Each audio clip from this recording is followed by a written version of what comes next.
ప్రజాస్పందనే తన బలమన్నారు అరకు పార్లమెంటు నియోజకవర్గ వైఎస్ఆర్సీపీ అభ్యర్థి తనూజారాణి. సాలూరు నియోజకవర్గంలో డిప్యూటీ సీఎం రాజన్న దొరతో కలిసి తనూజారాణి విస్తృతంగా ప్రచారం నిర్వహించారు.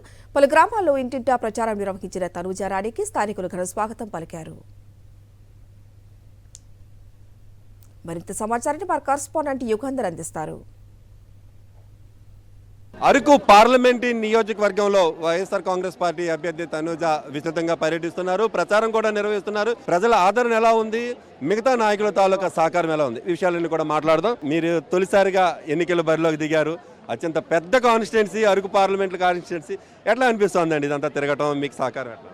ముందుగా నన్ను అరకు పార్లమెంట్ అభ్యర్థిగా అవకాశం ఇచ్చిన జగన్మోహన్ రెడ్డి గారికి, అదేవిధంగా పార్టీ పెద్దలైన వైవి సుబ్బారెడ్డి గారికి, పార్టీ పెద్దలందరికీ నా కృతజ్ఞతలు. ఈరోజు మనం అందరూ చూస్తూనే ఉన్నాము, జగనన్న గారికి చాలా ప్రజల నుండి చాలా ఆదరణ ఉంది, అభిమానం ఉంది. అదేవిధంగా 3 పార్టీలే కాదు 30 పార్టీలు మన నాయకుడి మీదకి వచ్చినా కూడా ఫైనల్లీ గెలిచేది మన నాయకుడైన జగనన్న గారే. రైట్, మీరు ఇప్పుడు ఎలా అనిపిస్తుందండి ఇంత పెద్ద నియోజకవర్గం తిరగటం అనేటువంటిది? పూర్తిగా రాజకీయాలకు కొత్త, అడ్జస్ట్ అవుతున్నారా? ఎట్లా అనిపిస్తుంది? మాది రాజకీయ కుటుంబమే. మా నాన్నగారు మా సొంత నియోజకవర్గమైన అరకు కాన్స్టిట్యున్సీలోని ఉక్కుంపేట మండలం అడ్డుమండ గ్రామానికి చెందిన మా నాన్నగారు సర్పంచ్గా చేస్తున్నారు. అదేవిధంగా మా మావయ్య గారు అరకు ఎమ్మెల్యే గారు, మీ అందరికీ తెలిసిందే. కాబట్టి నాకు ఇది కొత్త ఏం కాదు, మాది రాజకీయ కుటుంబమే. కాబట్టి నేను కొత్త, కానీ నాకు రాజకీయం కొత్త కానీ సర్వీస్ కొత్త కాదు. కాబట్టి నేను అడ్జస్ట్ అవుతున్నాను. బాగానే పీపుల్ దగ్గర నుండి కూడా మంచి రెస్పాన్స్ వస్తుంది. ముఖ్యంగా ప్రజల దగ్గరికి వెళ్తున్నప్పుడు మీకు ఏ అంశాల మీద ఎక్కువగా ఆదరణ? ప్రజలు అమ్మ మీరు ఎలా చేశారు, మీ మామయ్య గారు ఎలా చేశారు, జగన్మోహన్ రెడ్డి గారు ఎలా చేశారని బాగా చెప్పి మీకు కనెక్ట్ అవుతున్నటువంటి అంశం ఏదైనా ఉందా?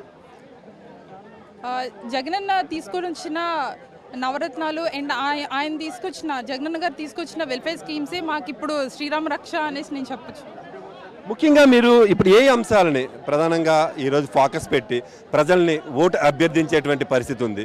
మీకు జగన్మోహన్ రెడ్డి గారు చేస్తున్న అన్ని కార్యక్రమాల్లోకి మీ ప్రాంత ప్రజలకు కావాల్సినటువంటి కార్యక్రమాలతోటి ఏ అంశాన్ని మీరు ముఖ్యంగా ప్రజలకు చేరవేయబోతున్నారు, ఓటు అభ్యర్థించబోతున్నారు? ఎక్కడ కని విని ఎరుగనిది ఏంటంటే మా ప్రాంతంలోకి మెడికల్ కాలేజ్ని తీసుకురావడం. 550 crores పెట్టి ఆయన మెడికల్ కాలేజ్ని తీసుకొస్తున్నారు. ఎందుకంటే ఇంతకుముందు మేము ముందు ప్రభుత్వాలు ఉన్నప్పుడు కానీ, లేకపోతే 5 years బ్యాక్ కానీ మాకు ఎలా ఉండేదంటే ఏదైనా చిన్న యాక్సిడెంట్ అయినా, లేకపోతే ఏదైనా చిన్న హెల్త్ ప్రాబ్లం ఉన్నా కూడా అక్కడ నుండి కేజీహెచ్కి వెళ్ళేవాళ్ళు. కాకపోతే ఇప్పుడు ఎలా ఉందని అంటే మన జగనన్న గారు మా ప్రాంతానికి మెడికల్ కాలేజ్ని తీసుకుని వచ్చారు.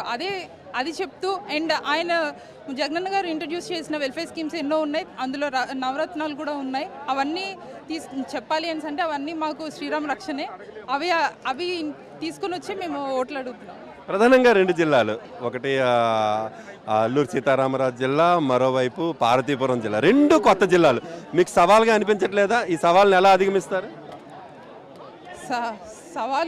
సవాలు అంటే ఏం లేదు. నేను ముందు చెప్పిన విధంగానే నేను ఒక డాక్టర్ని, సేవా దృక్పథంతోనే నేను ముందుకు వస్తున్నాను. ఖచ్చితంగా ప్రజలందరికీ దగ్గరగా ఉంటూ ప్రజల్లో ఒకదానిగా నేను ముందు తీసుకెళ్ళి ఇక్కడ ఉన్న మెయిన్ ఇష్యూస్ ఏమైనా ఉన్నా ఏమున్నా కూడా అది పార్లమెంట్ వరకు తీసుకెళ్తానని ఈ మీడియా ముఖంగా ప్రజలందరికీ తెలియజేసుకుంటున్నాను.